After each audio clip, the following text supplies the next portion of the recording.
Does your child wriggle in their seat? Do they struggle to pay attention and sit still? Are they still bedwetting after the age of 5 or struggle with a tight-waisted pair of trousers? This may be due to retained primitive reflexes, specifically a spinal reflex called the Spinal Galant reflex. Hi, I'm Shelley. I'm a neurodevelopment practitioner, and I identify which primitive reflexes are retained in children and give parents simple rhythmic movements that they can use at home. If we look specifically at the Spinal Galant reflex, this reflex is down either side at the base of the spine. It develops in utero and it's used in the birthing process as the baby comes out of the birth canal. Now, if this reflex is not given the opportunity or there's some reason for it not to be integrated in those first few months of life and it remains in the central nervous system, a young child is going to struggle to sit against the back of the chair. When the duvet touches the back of their body,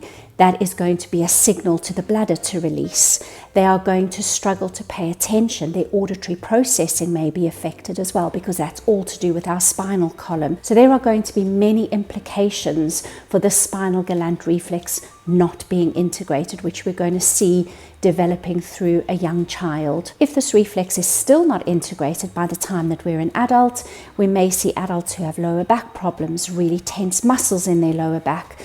So this reflex really does need to be integrated. As a neurodevelopment practitioner, I'm able to assess your child to see what primitive reflexes are still retained, then offer you simple rhythmic movements that you can do at home with them, which will help these reflexes to integrate.